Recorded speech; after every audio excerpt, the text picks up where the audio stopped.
പ്രഭാഷകന്റെ പുസ്തകത്തിൽ നിന്നുള്ള വായന 20-ാം അധ്യായം 1 മുതൽ 32 വരെയുള്ള തിരുവചനങ്ങൾ. അവസരോചിതമായി സംസാരിക്കുക. സമയോചിതമല്ലാത്ത ശാസനയുണ്ട്, മൗനം അവലംബിക്കുന്ന ബുദ്ധിമാനുമുണ്ട്.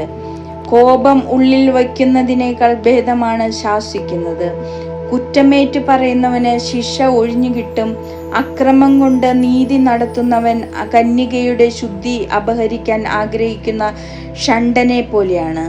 മൗനം കൊണ്ട് ബുദ്ധിമാനായി കരുതപ്പെടുന്നവൻ ഉണ്ട്, അതിഭാഷണം കൊണ്ട് വെറുക്കപ്പെടുന്നവരുമുണ്ട്.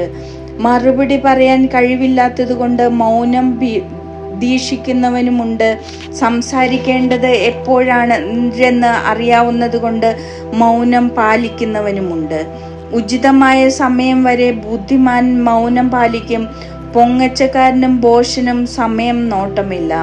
അമിതഭാഷി നിന്ദ്യനാണ്, തള്ളിക്കേറി സംസാരിക്കുന്നവനും വെറുക്കപ്പെടും. ദൗർഭാഗ്യം ഭാഗ്യമായി തീരാം, ഭാഗ്യം ദൗർഭാഗ്യമായും. നിഷ്പ്രയോജനമായ ദാനമുണ്ട്, ഇരട്ടി മടക്കി കിട്ടുന്ന ദാനവുമുണ്ട്. അവമതിയിലേക്ക് നയിക്കുന്ന ബഹുമതിയുണ്ട്, താഴ്മയിൽ നിന്ന് മഹത്വത്തിലേക്ക് ഉയരുന്നവരുമുണ്ട്. കുറഞ്ഞ വിലയ്ക്ക് ഏറെ വാങ്ങുന്നവരുണ്ട്, 7 ഇരട്ടി കൊടുക്കുന്നവരുമുണ്ട്. ബുദ്ധിമാൻ സംസാരത്തിലൂടെ പ്രീതി നേടുന്നു, ഭോഷന്റെ ഉപചാരം വ്യർത്ഥമാണ്. ഭോഷന്റെ ദാനം നിനക്ക് ഉതകുകയില്ല, അവന്റെ പ്രതീക്ഷ 7 ഇരട്ടിയാണ്. അവൻ അല്പം നൽകുകയും അധികം വീമ്പടിക്കുകയും ചെയ്യുന്നു. അവർ തന്നെ കൊട്ടിഘോഷിക്കുന്നു. ഇന്ന് കടം കൊടുത്ത് നാളെ തിരികെ ചോദിക്കുന്നവൻ നിന്ദ്യനാണ്. ഭോഷൻ പറയും, എനിക്ക് സ്നേഹിതന്മാരാരുമില്ല, എൻ്റെ സത്പ്രവൃത്തികൾക്ക് പ്രതിഫലം ലഭിക്കുന്നില്ല. എൻ്റെ അപ്പം ഭക്ഷിക്കുന്നവൻ എന്നെ നിന്ദിക്കുന്നു. എത്രയോ പേർ അവനെ പരിഹസിക്കും, അതും എത്ര പ്രാവശ്യം. വാക്കിൽ പിഴയ്ക്കുന്നതിനേക്കാൾ ഭേദമാണ് കാൽ തെറ്റി വീഴുന്നത്. ദുഷ്ടൻ അതിവേഗം നിലം പതിക്കുന്നു. അജ്ഞരുടെ അധരങ്ങൾ ആവർത്തിക്കുന്ന അവസരോചിതമല്ലാത്ത കഥ പോലെയാണ് സംസ്കാരശൂന്യൻ. ഭോഷന്റെ നാവിൽ നിന്ന് വരുന്ന സൂക്തങ്ങൾ തിരസ്കരിക്കപ്പെടുന്നു.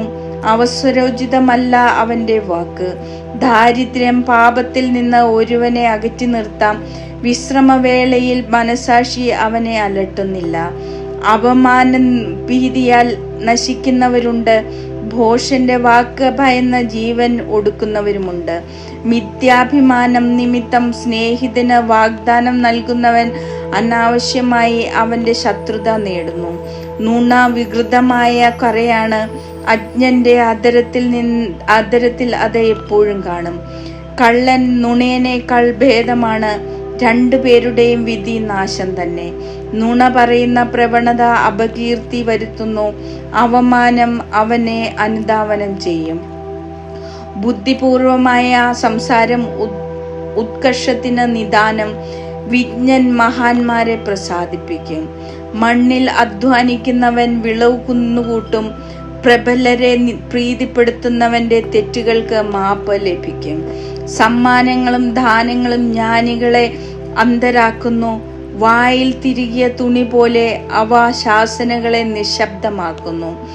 മറഞ്ഞിരിക്കുന്ന ജ്ഞാനവും അജ്ഞാതമായ നിധിയും കൊണ്ട് എന്ത് പ്രയോജനം? സ്വന്തം ഭോഷത്വം മറച്ചു വെക്കുന്നവൻ സ്വന്തം ജ്ഞാനം മറച്ചു വെക്കുന്നവനേക്കാൾ ഭേദമാണ്.